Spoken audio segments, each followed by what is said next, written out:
gente, boa tarde a todos, muito obrigado por estarem aqui. Eu sou Diogo Santos, sou Head de Inovação na Wake, a Wake Cross, então eu falo de Wake Commerce, Wake Experience e Squid by Wake, nossa plataforma de influenciadores. E também temos aqui a Liz. Liz, eu gostaria de pedir para você se apresentar, por favor. Claro, vocês estão conseguindo me ouvir? Tá alto, tá baixo? Tá ótimo. Bom, eu me chamo Liz Gutz, eu tenho uma história aqui, né, com um time bastante de longa data, né? Nós colocamos no ar aí há praticamente 6 anos atrás a plataforma CVC Corp, que foi uma plataforma montada para atender as várias empresas do grupo, hoje são 12 empresas, e as mais de 1.200 franquias, né? Então, eu venho da área de processos, né? A minha formação é de engenharia de produção e também tenho graduação em design. Então, sempre com foco em produto e foco no processo. E a plataforma foi desenvolvida aqui a muitas mãos, né? E tivemos aí muitas provas, muitos desafios que a gente vai compartilhar aqui com vocês. Muito bem, obrigado por aceitar o convite. Obrigada eu. Legal. Flávio, se apresente, por favor. Bom, para quem já assistiu outros vai ficar repetitivo, mas eu sou Flávio Nige, sou responsável pela Wake Experience, a parte de experiências e comportamentais da Wake. A gente faz toda a parte de captação de dados, transforma os dados em uma comunicação. Fui 15 anos varejista, trabalhei em alguns projetos de B2B, trabalhei também como fornecedor, eu trabalho há menos tempo como fornecedor do que varejista, então sempre sentindo mais a dor da operação. E implementei algumas dezenas de projetos de B2B também aqui no Brasil e ao redor do mundo. A gente vai falar um pouco sobre isso. Legal. Muito legal. Obrigado por participar mais um painel conosco. Estamos nós dois aqui no trio, né? Pode pedir música no Fantástico, terceiro painel. Bom, hoje nós vamos falar sobre a complexidade do B2B. B2B é um bicho diferente quando a gente pensa no cenário de implementação de e-commerce. Nós temos muitos clientes de B2C, inúmeros desafios, mas quando a gente olha para o B2B a complexidade é completamente diferente. Eu não diria que mais ou menos, mas são desafios e são problemas diferentes. E só uma pequena história pessoal. Eu estou na Wake efetivamente há 6 meses, eu estou no grupo Local Web há 6 anos e eu venho de uma empresa de serviços. E a última coisa que eu implementei nessa minha outra empresa foi uma plataforma de marketplace B2B para serviços. Então eu sei bem a complexidade que é. Apesar de não ter produtos, a complexidade de serviço para que você possa trabalhar com os cupons de desconto, carrinho personalizado, CPQ, que é o configurador, para que você possa entregar uma experiência mais interessante para o teu cliente B2B. Também a hiperpersonalização, cada cliente tem uma forma diferente de trabalhar, cada login tem uma forma diferente também de interagir com a sua plataforma. Então, muitas complexidades. A ideia é que a gente utilize esse caso da CVC Corp para que a gente possa entender quais foram as estratégias, os desafios e a gente já possa aprender um pouquinho mais em relação a como eles resolveram essa problemática. E para começar, eu gostaria de perguntar para você, até antes dos desafios, as estratégias, o que está por trás da estratégia do porquê foi criada a CVC Corp, qual é o principal objetivo, o que vocês imaginaram, qual era a visão? Antes de falarmos dos desafios. Bacana. Essa é uma boa pergunta, inclusive. A problemática que a Wide, eu sou sócia e fundadora da Wide, né? É uma empresa focada em soluções e processos. Nós somos chamados na CVC Corp porque eles não estavam conseguindo inaugurar loja. E eles não inauguravam loja porque não chegava uniforme em tempo de inaugurar a loja. Então, imagina, para uma empresa do tamanho da CVC, né, a diretoria toda parada porque o tema era uniforme. Então, quando a gente olhou tudo aquilo, foi muito engraçado porque eu acho que tecnologia ela tem que ser olhada pelo lado da simplificação. Muitas vezes, a tecnologia por si só, ela já é um grande desafio. Se a gente ainda tenta complicar, né, com várias nuances envolvidas, a chance de você chegar num resultado eficiente, ela pode ser menor. Então, quando nós olhamos essa problemática, a primeira questão que veio, a primeira grande ideia era, vamos fazer uma lojinha de uniforme, vamos colocar um sitezinho de uniforme para resolver essa entrega para as mais de 1.200 franquias. E esse sitezinho de uniforme acabou se transformando numa grande plataforma de marketplace, né, que hoje entrega uniforme, entrega mobiliário, entrega projeto, entrega mais de 15 categorias para essas franquias e também para o grupo como um todo. Então, a solução simplificada acabou criando outras ferramentas, integrando outros processos, fazendo com que essa ferramenta hoje realmente seja um integrador, né? Ela é o miolo desse ecossistema, fazendo com que a gente consiga entregar uma nova franquia num tempo recorde, né? Então, antes da plataforma, uma loja demorava 94 dias para ser entregue. Hoje, a mesma loja, nós estamos entregando em 28 dias, Uau. completamente montada. Então, tecnologia operada e processada com simplicidade. Eu acho que esse é a visão geral do que a gente tenta constantemente melhorar dentro da plataforma. Que legal. Vai ser bem interessante explorar esse caso. Eu queria lembrar vocês também que esse papo ele tem uma duração de 30 minutos e nós vamos ter ao final 15 minutos para explorar perguntas de vocês. Então é interessante que durante o papo vocês já tenham, explorem, elaborem perguntas, que eu acho que pode ser muito interessante também para quem está começando. E eu também vou fazer uma pergunta para vocês, quem aqui já tem um B2B rodando online, ou quem pretende fazer isso? Tá, beleza, maravilha. Vocês são mais B2C, os demais? Ou... Legal, solução de pagamento. Bom, que é um desafio incrível também, solução de pagamento. Legal. É um Solução também, de pagamento é ótimo. é uma coisa que nós vamos explorar bastante aqui também. Muito legal. Bacana. Então, por favor, pensem nas perguntas. Vamos ter 15 minutos depois para a gente explorar esse tema. Liz, para a gente começar, e aí depois também vou pedir a perspectiva do Flávio, quais são os principais desafios quando você pensa em, ok, tem uma estratégia, eu tenho uma visão, agora eu preciso colocar em prática. Quais são os principais desafios que começam até antes da própria tecnologia e como que você pensa a tecnologia para suportar esses desafios? Eu acho que o maior desafio, porque assim, ferramentas elas são criadas diariamente, né? Eu acho que temos constantemente times trabalhando para entregar o que a gente quiser entregar, né? A gente olha programadores e falam constantemente que tudo pode, né? No TI nada é impossível. Só que tem um complicômetro aí, que é você entender realmente o que você precisa. E cliente não sabe o que precisa, né? Eu não sabia, gente, não sabia mesmo. Eu lembro até hoje quando eu cheguei no escritório de vocês e a gente abriu uma folha enorme na mesa e começou a desenhar e montar esse fluxo. Se o fluxo ele realmente não está internalizado, ele não está refletindo o seu real problema, não existe como você construir uma plataforma, porque as plataformas hoje elas são muito customizáveis, extremamente. Só que muitas vezes, se você aplica funções que você não utiliza, você vai complicar o seu dia a dia. Então, a plataforma ela precisa refletir exatamente aquilo que é a experiência de compra que o teu cliente precisa. Então, esse olhar primeiro para o processo, para o fluxo operacional, para mim seria o grande ponto de partida e hoje o maior desafio. Legal.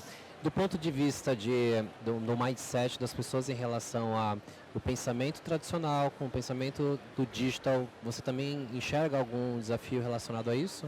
Eu acho que realmente assim, a pandemia ela nos ajudou, sim, né? O nosso case, nós finalizamos a plataforma alguns meses antes de vir a pandemia.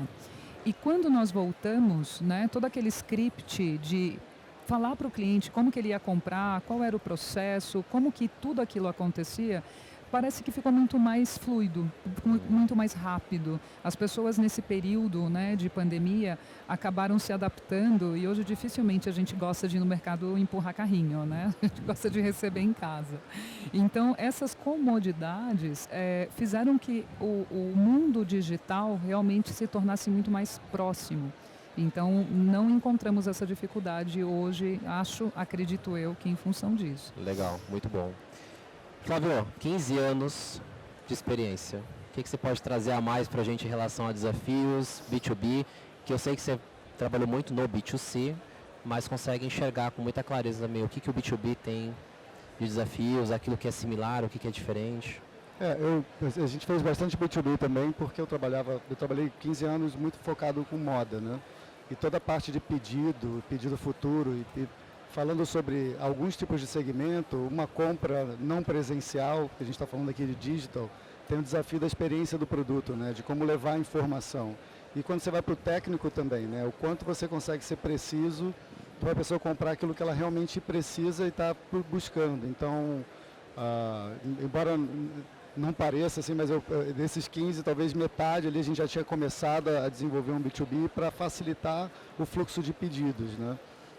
A gente fazia muita venda por showroom, e aí começa um pouco do que eu acho do desafio, que é o paradigma de mudar o formato.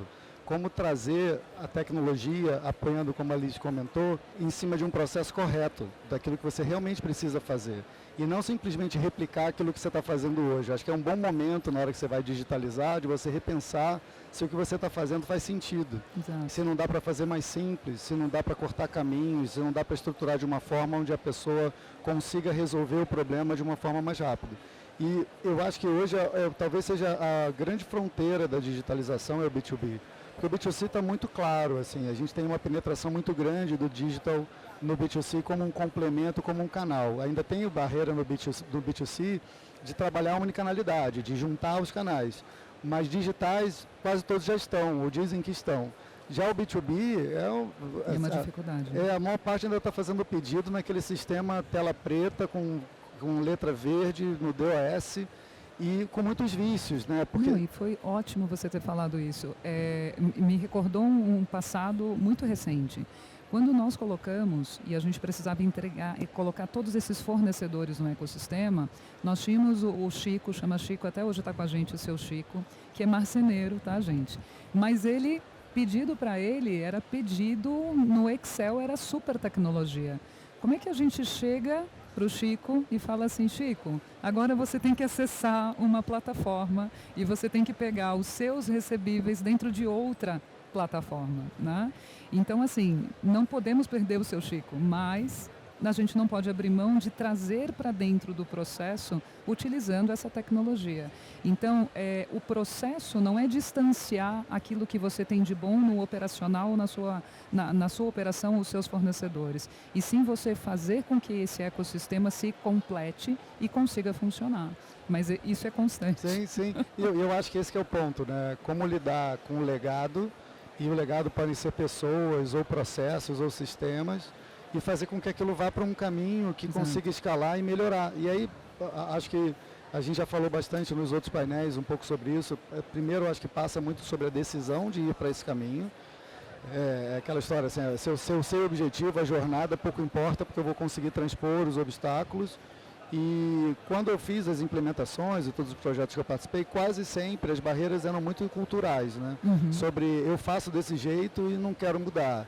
Eu vou ter uma quebra de relacionamento, porque eu vou digitalizar, então eu não vou ter o representante no meio. Então, algumas coisas talvez a gente vai explorar mais para frente, mas eu acho que o principal é tentar trazer essa implementação muito mais voltada a simplificar o processo e como uma oportunidade de rever o que você faz hoje. E eu acho que olhar para o seu processo, né? Nós também passamos por isso. Nós olhamos para todas as plataformas, marketplace, como case, né? Então vamos trazer essa desse jeitinho e vamos colocar para a nossa operação.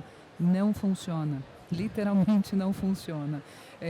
Você tem que olhar primeiro para a tua operação e montar a sua plataforma. Essa é a vantagem de você conseguir personalizar de todas as formas possíveis. Mas olha primeiro para o teu fluxo, sem dúvida. Isso faz muita diferença. Vocês trouxeram alguns pontos aqui interessantes. A gente acabou não falando no começo sobre os desafios dos sellers, que são ponto-chave, principalmente quando a gente fala do B2B. Existe essa cultura, falamos também de rubricultura, do mindset, da digitalização. Ele está menos acostumado com o dia a dia dessa digitalização. Como consumidor é uma coisa, mas quando ele vira a chavinha e volta para ser um fornecedor, ele estranha porque o Excel já é alta tecnologia para ele, né? E pode ser que esteja o suficiente.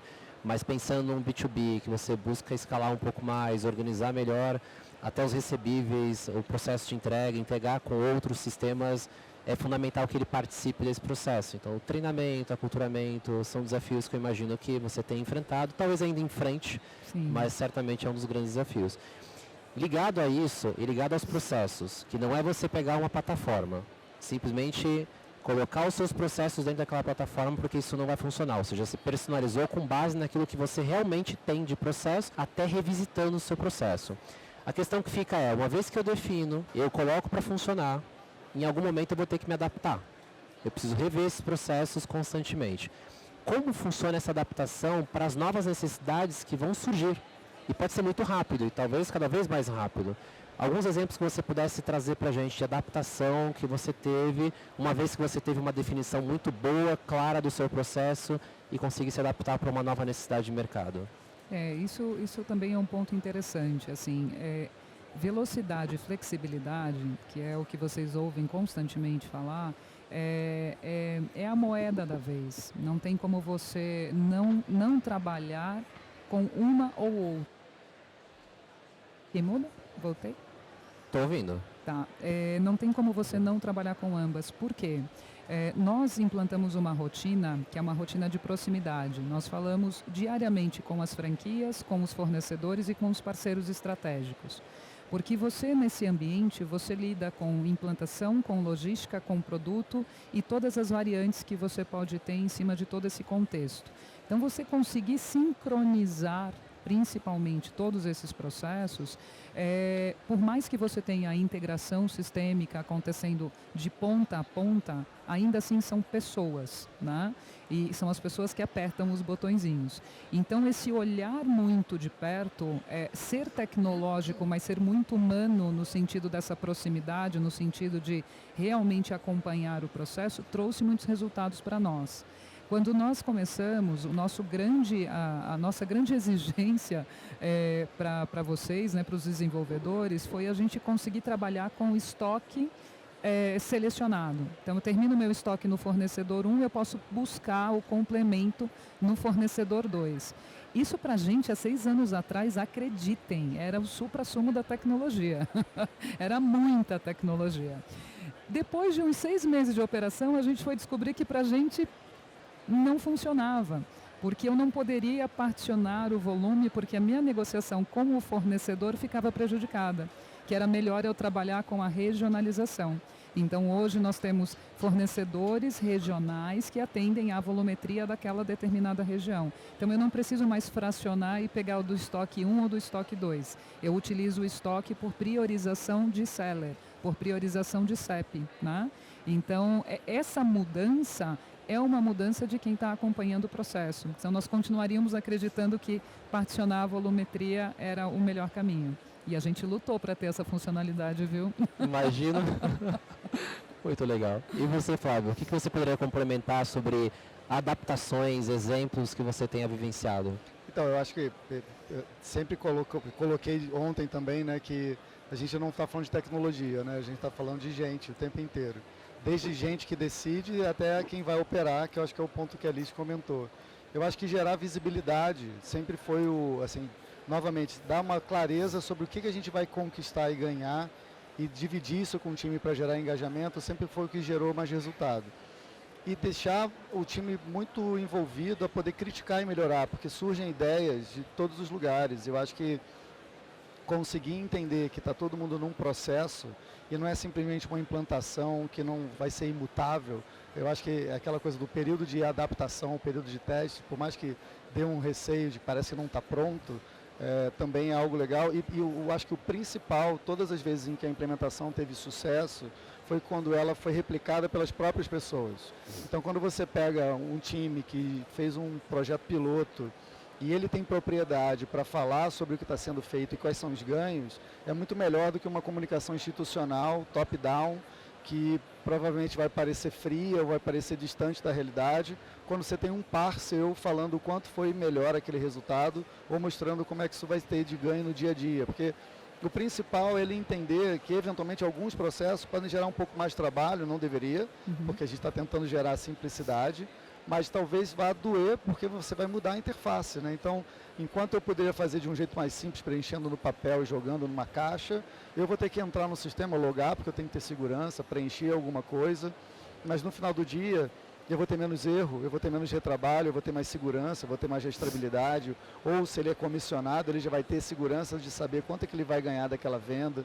Então acho que, principalmente pegando o gancho da Liz, de que a gente está falando de gente, é de lidar com esse aspecto humano, de na hora de replicar o conteúdo, aquilo não ser uma comunicação fria.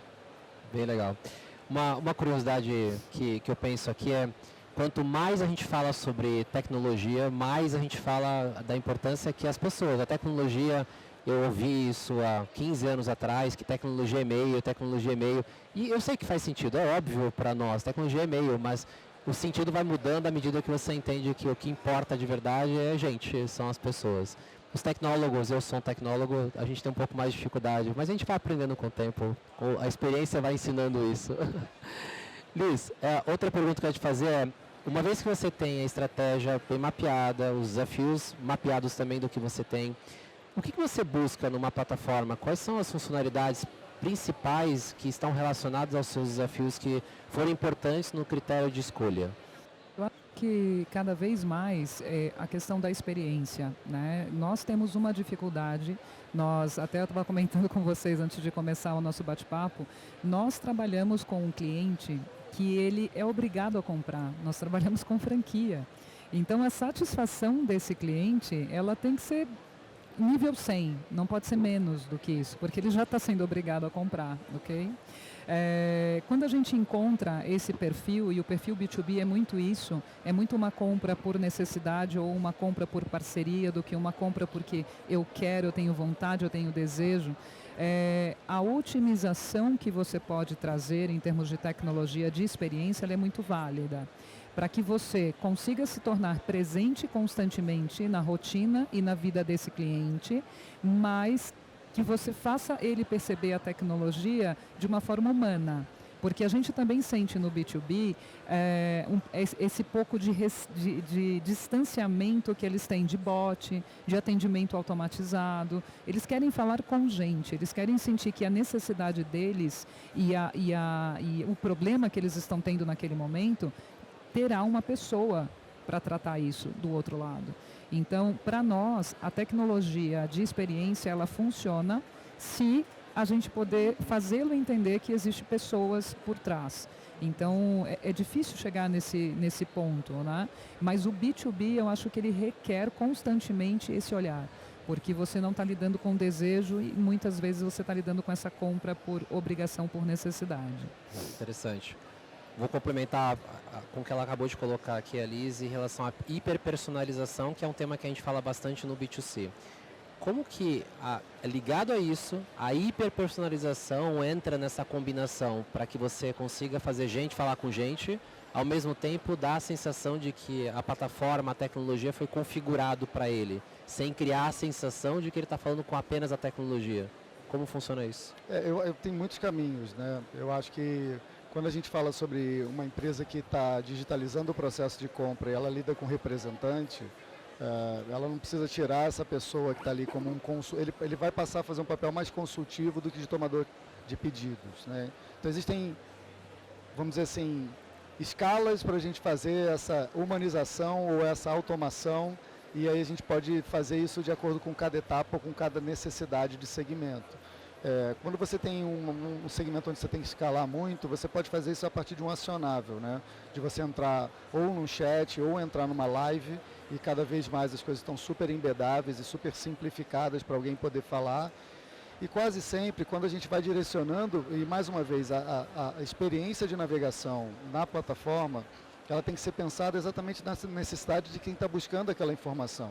Se ela for cada vez mais simples, e quando a gente pensa em B2B, ele tem muita recorrência, né? Uhum. Então, o que é até difícil quando vai mudar de um sistema para o outro, porque alguns são feitos em atalhos. Então, o cara já tem ali toda a manha de fazer o pedido no teclado quase. Então, se ele vai pedir um lote de 6, ou de 12, ou de 24, ou se é por dezena, ou se é por quilo, isso às vezes é um atalho no teclado, e quando você transpõe para uma experiência numa outra mídia, isso tem que ser pensado. Então, também tem um pouco pelo que a Liz comentou, né? Às vezes a gente está buscando algo que não é o que o usuário precisa para simplificar. A gente está buscando o split, e o split não resolve o problema, cria um outro problema tributário, ou de margem, ou de negociação. Exato. Então, eu acho que a hiperpersonalização tem tem que ser pensada, porque às vezes o que é hiper, né, novamente pode ser muito exagerado. Mas se a gente consegue colocar aquela boia ali de salva-vidas, né, ter uma garantia de que no momento em que ele tiver uma ruptura no processo, ele tem alguém para poder acionar, eu acho que vai passando cada vez mais segurança, porque senão a gente volta ou retrocede para o cara ter que fazer o pedido via televendas. E aí eu tenho que ter um capital humano do outro lado, parado, para fazer algo que às vezes, porque ele teve preguiça ou porque a gente não fez um engajamento para migrar da forma correta, ele se mantém. E a gente fala, às vezes o ser humano é engraçado, a gente sempre fala que a gente quer mudar, mas a gente não quer mudar, né? Eu falo, não, eu quero fazer diferente. Não quer fazer diferente, você quer fazer do mesmo jeito, não me engana. Então, se você quer fazer diferente, se for melhor, beleza, você vai me gerar mais resultados, você vai ser mais rápido, você vai economizar o meu tempo, tudo bem. Mas isso tem que ficar muito claro. Novamente, se a gente está aqui, como você comentou, né, Liz? Se não for bom para o teu usuário, porque o seu franqueado é o seu usuário final, ele pode estar recebendo uma norma de que ele só pode fazer isso, mas se estiver ruim, está arriscado ele mudar para uma outra franquia, porque chega ao ponto de gerar uma insatisfação, por mais que ele precise fazer, e se ele não tem nenhuma outra opção, eu acho perfeito que você colocou, ele tem que ser 100%. Se ele não estiver extremamente satisfeito, por algo que ele é obrigado, e a única opção que ele tem é o monopólio, tem alguma coisa errada. Né? Exato. E eu Legal. acho que a hiperpersonalização, ela também traz uma outra questão importante. A gente olhar para as regras do negócio e para as normatizações. Nós ficamos tão encantados com o Buy Box, por exemplo, que a gente queria colocar, a gente queria usar, queria ferramenta para ontem, né? E colocamos, implantamos. E a gente teve um problema de FAO, porque a gente não calculou corretamente as diferenciações de tabela que nós tínhamos entre os estados. Porque a ânsia da tecnologia foi tão grande que a gente gerou um problema básico, né? E a gente teve que, dar uma resinha, voltar e rever todo esse processo. Então, assim, hiperpersonalização, fantástico, maravilhoso, com vários pontos de cuidado, né? Usar somente aquilo que vocês precisam e dando pequenos goles de melhoria conforme o processo vai amadurecendo. Porque existe essa questão do amadurecimento desse ecossistema, dos fornecedores, do cliente e da própria plataforma. Então, acho que cada um nessa cadência e no seu tempo, elas são fundamentais, tá? Eu queria até voltar num ponto, pegando o gancho, Liz, que eu tive um projeto que a gente implementou bem complexo e existia um paradigma de ter que colocar no minicart, né, no carrinho, uma informação de cálculo de imposto. Só que se você pensar, a cada vez que eu acrescento um produto, eu tiver que fazer um cálculo tributário, que como você mesma colocou, varia de acordo com a origem e com o destino e com a tabela daquele cliente, assim, é querer antecipar uma dor que o cara não sabe nem se ele realmente vai finalizar aquele produto. Então, tem algumas coisas que a gente fica querendo queimar etapas ou antecipar que só pioram a experiência. E depõe contrário ao que a gente está comentando sobre uma mudança de tecnologia. Então, se alguma coisa que você vai colocar de fato não está agregando, e parece óbvio, mas quase sempre a gente não pensa nisso, não faz. Deixa para fazer depois, ou no máximo, o que a gente também às vezes pensa que o B2B ele é mais frio ou não precisa ter tanto refino, mas faça um teste. Teste AB para o B2B também existe, não é só para o B2C. Né? Então, quando fala de hiperpersonalização, tem um pouco disso, porque se você vai personalizar, também, se a gente começa a fazer tudo muito one-on-one, a gente se perde se aquilo é eficiente realmente para aquela pessoa. Então, é uma outra coisa que me veio aí quando você falou da parte tributária, que essa então, talvez, falando do aspecto negócio, é o grande desafio do B2B. Grande desafio. Uma coisa que é interessante também é o cliente B2B, gente, ele não é um cliente frio, tá? Acreditem. Ele é um cliente muito mais exigente e que requer muitas vezes mais atenção do que um cliente B2B, B2C. Por quê? Nós implantamos um processo que era um processo de bot do carrinho do projeto daquele franqueado. Então, aprovava o projeto dele de executivo e ele já recebia o carrinho automaticamente com todos os itens de loja. A gente achava aquilo lindo, maravilhoso. A gente começou a ter reclamação, porque eles se tornaram máquinas de compra. Para vocês terem uma ideia, foi parar lá na matriz. A gente achando que estava melhorando o processo e eles achavam que eles eram máquinas de comprar. E não é assim. Então a gente implantou após isso uma comunicação realmente de uma pessoa que liga para ele depois da compra, só para dizer, e aí, tá tudo bem? Já? Não, agora eu estou me sentindo melhor. Então, assim, não são frios. Não, todos nós, né? Eu acho que todo mundo que faz, eu estava comentando ainda há pouco, que um processo de compra não é necessariamente quando você paga, né? O processo de compra é quando você decide. E aí quando você vai decidir um B2B, como esse caso, ele tomou a decisão de ter uma franquia, é um super investimento. Depois ele vai ter que ter todo o enxoval dessa franquia. Exato. Então, parece que você já está com a passagem garantida de que pode mandar só o boleto que ele vai pagar, mas na verdade ele precisa entender de uma forma cadenciada essa progressão, né? E mesmo o próprio lojista, né, que vai ter aquela cadência de compra com a plataforma, se você não criar esse engajamento, essa empatia, essa volumetria que poderia ser maior, de repente vai estagnar, vai se tornar constante, né? Então, entender o como você cria e gera essa empatia é uma ferramenta bacana. Vou traduzir o meu entendimento do que vocês falaram aqui. A tecnologia fantástica para resolver uma série de coisas. Os termos hypes que nós temos hoje, hiperpersonalização é um deles, AI é outro deles. Super legal, mas temos que tomar muito cuidado no momento que a gente vai colocar para funcionar. Fazer os testes AB, que não funciona só para o B2C, funciona também para o B2B. E nem sempre essa hiperpersonalização que a gente acha, como você falou, o carrinho pronto, e aí você transforma o outro lado numa máquina de comprar, fala, não é isso que eu quero. Eu quero continuar sendo um ser pensante que vai decidir o que eu quero. Eu acho que esse tipo de pensamento, ao mesmo tempo que é importante você avançar usando a tecnologia, você não pode avançar rápido demais, fazendo muitas coisas, sem que você tenha controle para entender o que funciona. O amadurecimento é importante. Amadurecimento. Até amadurecimento das próprias pessoas que estão implementando a tecnologia e aprenderem com ela, né? Sim. Bem legal. Eu ia colocar mais uma pergunta, mas já vou levantar a bola aqui para quem for de pagamento por aqui. Eu ia falar sobre pagamentos, mas agora já chegou aqui o nosso tempo, passou 30 minutos, parece que passou 3 minutos, é muito rápido. Já foi, né? 30 minutos, tá bom. E aí eu tenho que abrir para perguntas já, então fica aqui aberto para quem quiser, por favor, colocar uma pergunta. Olha só, alguém de pagamento vai falar. Não foi, eu nem conheço ele. Não foi combinado. Eu vou fazer uma pergunta de pagamentos, eu tenho uma outra pergunta também. Por favor. Se você me der 2 perguntas, eu vou fazer a sua pergunta. Como é que vocês veem pagamentos hoje no B2B, né? Acho que tem muita coisa que evoluiu no B2C, a gente tem jornadas incríveis de pagamentos, né? Falando de uma jornada de um Uber, um Netflix, a gente super se acostumou com isso. E quando a gente chega no B2B, a coisa ainda está meio na tela do DOS ali, assim, né? Então, como é que vocês veem o impacto de pagamentos no B2B, melhorias e como é que foi a experiência de implantar isso também na CVC, assim? Olha, era exatamente essa pergunta que eu ia fazer. Fala você. Vai lá.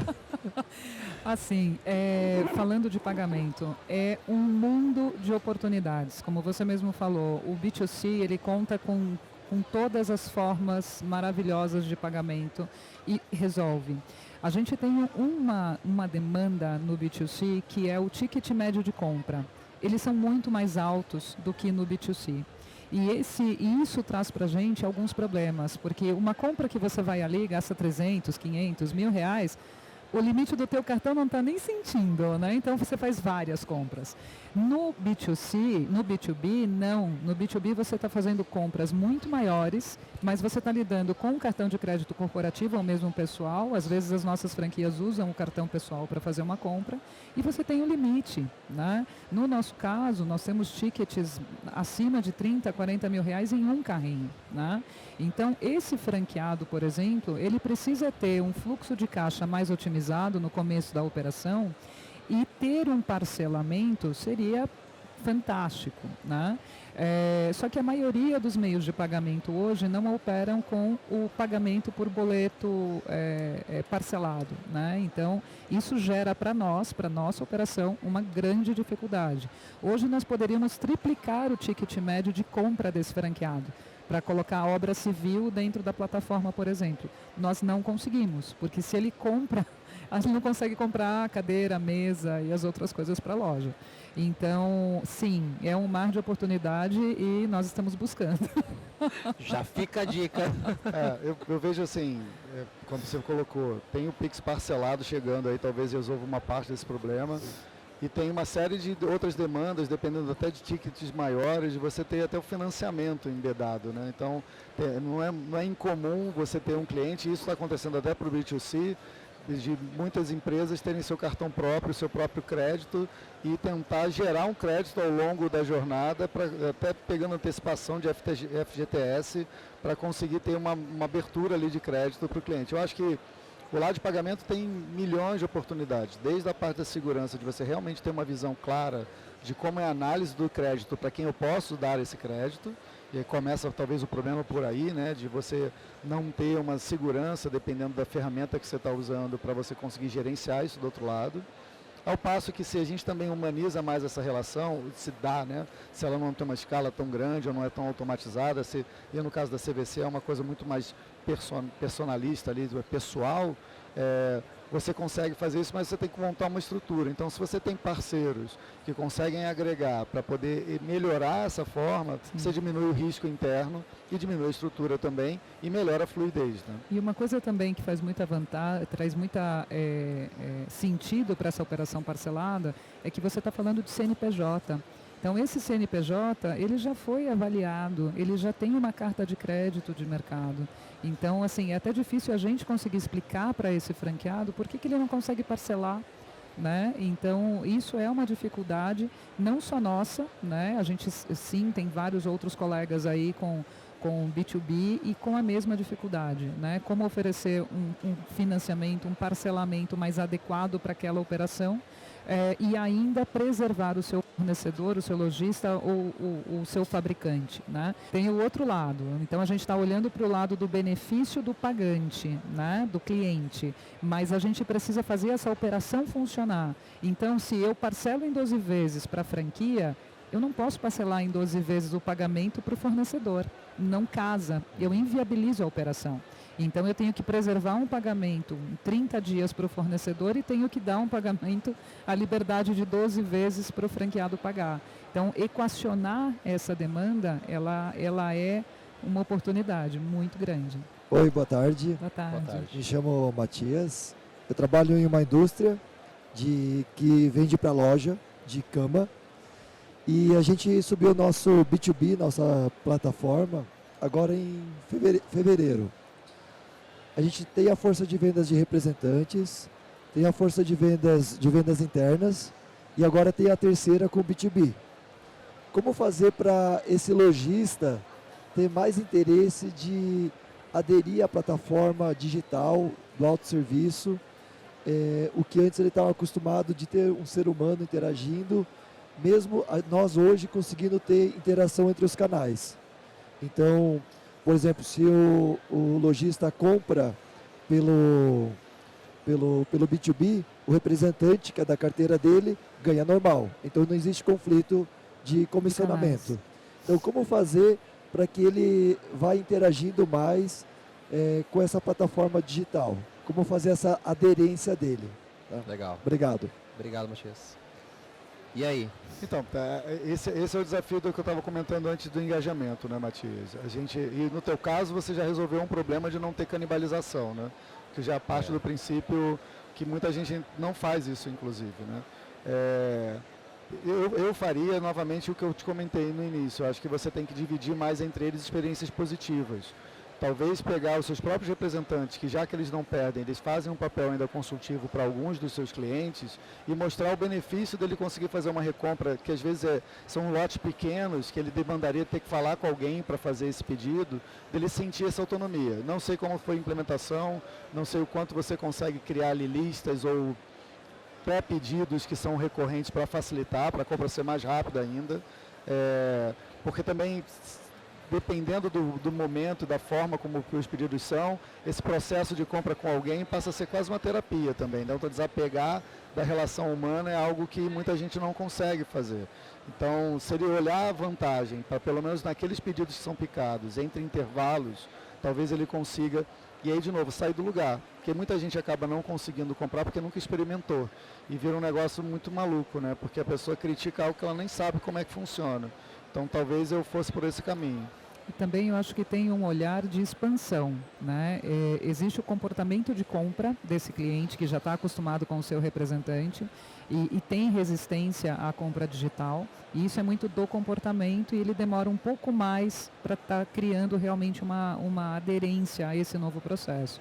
Mas quando você olha pelas possibilidades de expansão e você gera no teu representante uma ferramenta de ele expandir justamente a base de venda deles, pode ser um caminho para trazer novos clientes já dentro desse novo processo e o teu representante se sentir beneficiado, porque essa ferramenta passa a ser um agregado no que ele ganha, né, de comissionamento.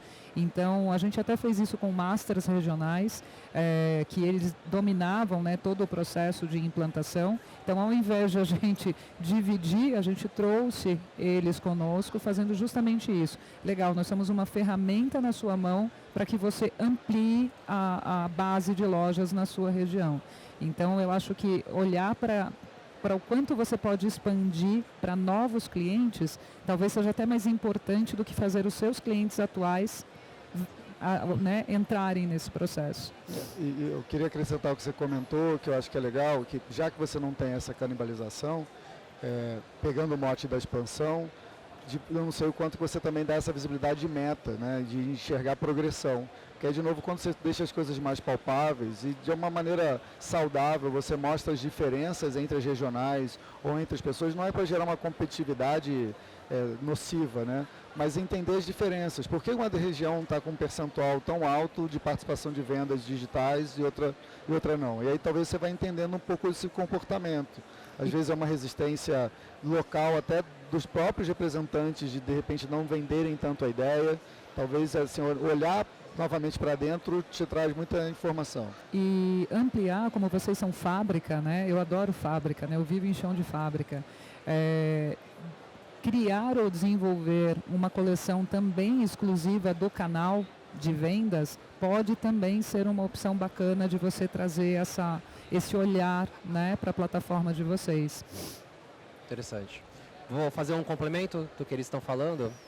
De novo, a gente está falando sobre pessoas. Pessoas, elas precisam ser respeitadas por aquilo que elas acreditam, mas elas também precisam ser conquistadas, porque elas têm algum grau de resistência por alguma razão. E pode ser pessoas que nasceram num mundo mais analógico e estão se transformando para um mundo mais digital.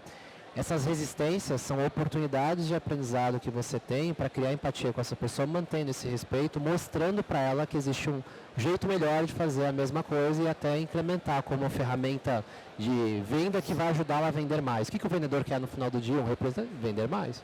Então, se você mostrar os benefícios para essa pessoa, ela tende a entender aqueles benefícios como algo que vai ser bom para ela e bom para os clientes dela. Acho que de novo, voltando, pessoas. A gente tem que olhar para as pessoas. A tecnologia e-mail pode ser qualquer cor, qualquer formato. O importante são as pessoas. Parabéns pelo tema, parabéns pela contribuição que vocês estão trazendo.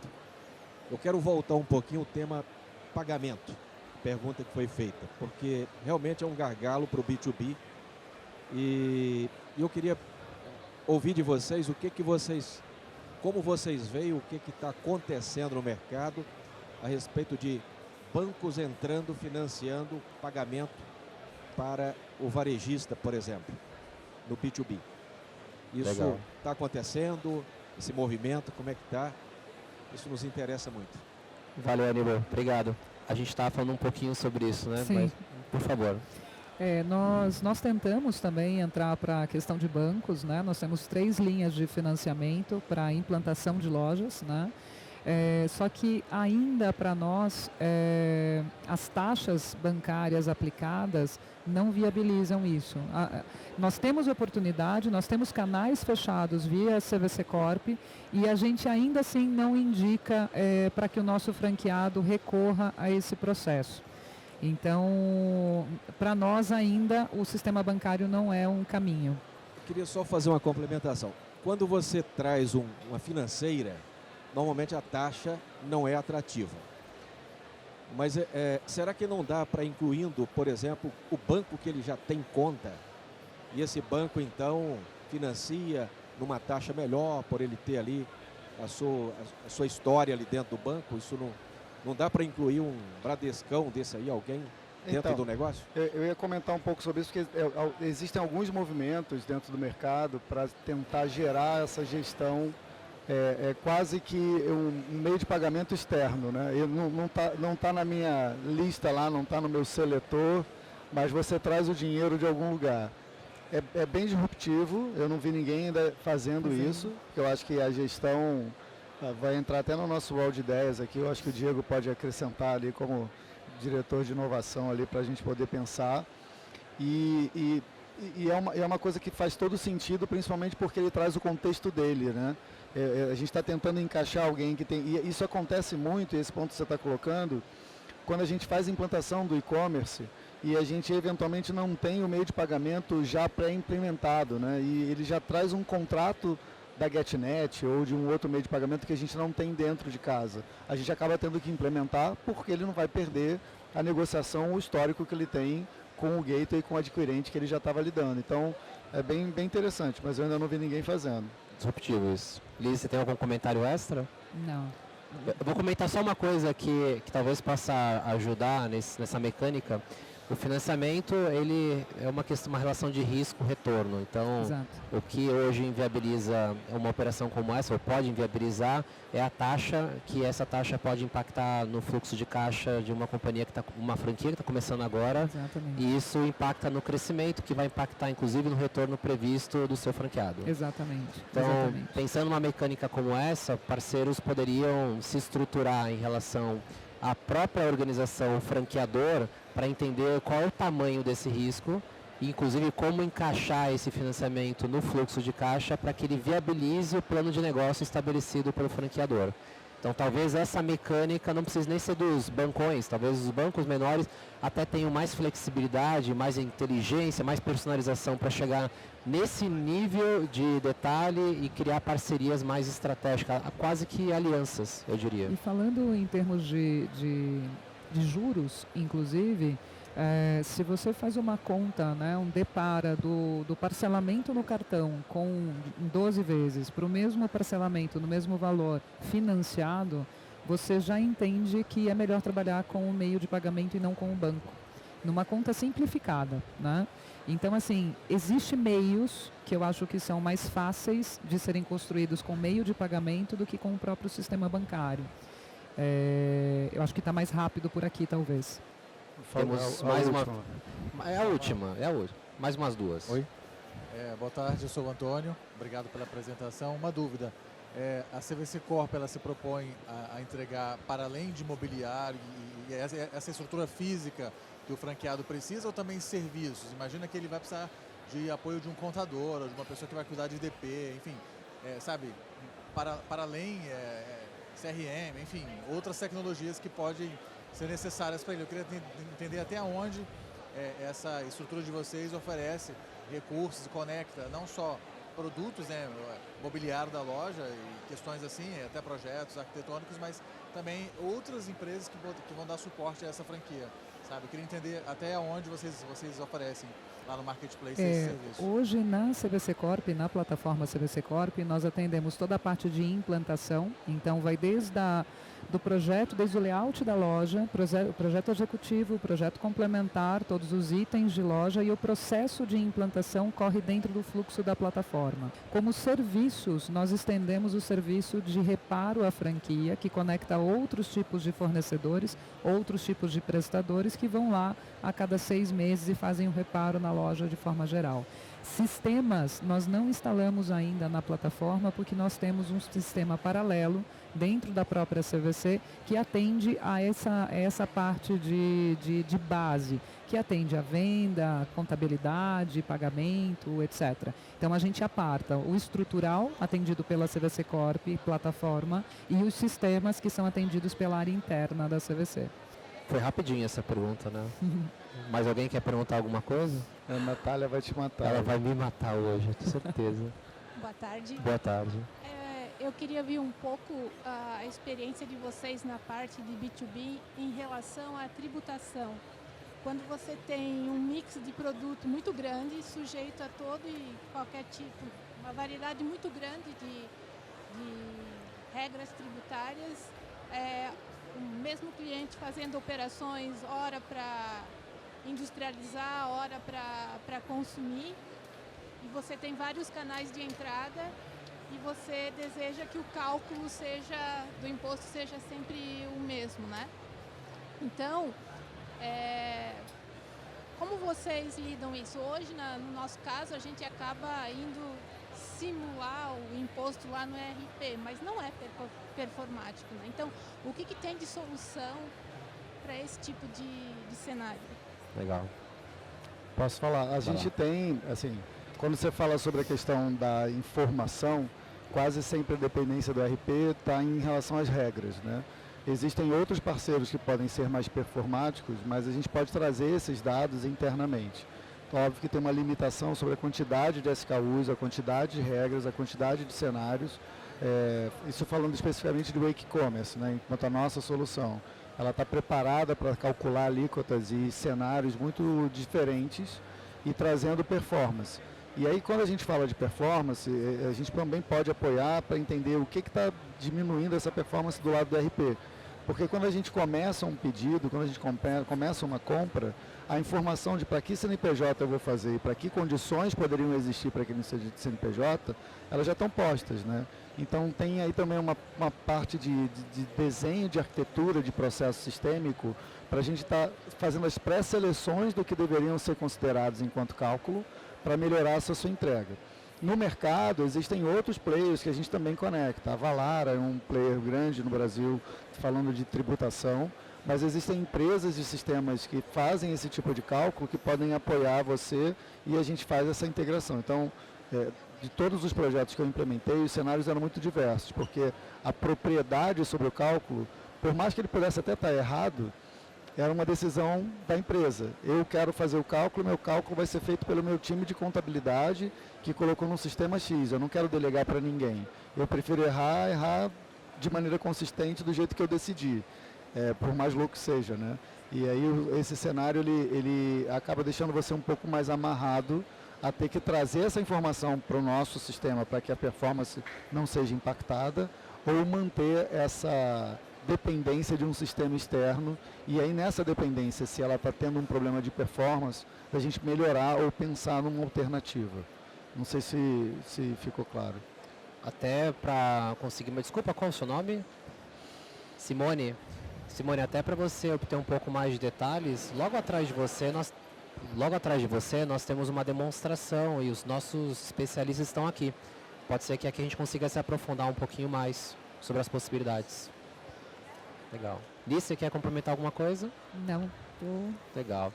Então essa é a hora do agradecimento. De novo, muito obrigado por estarem aqui. Queria agradecer você, Liz, por trazer tantos insights, aprendizados para a gente. Uma operação que é super interessante e rica. Flávio, nosso guru de vários assuntos aqui, com mais de 15 anos de experiência. Canivete suíço. Canivete suíço. Então ajudou muito também a gente aqui para que pudéssemos ter mais clareza. Eu espero que vocês saiam daqui de alguma forma provocados e com insights, e que de alguma maneira vocês consigam levar alguma coisa para casa para implementar amanhã, uma coisa rápida.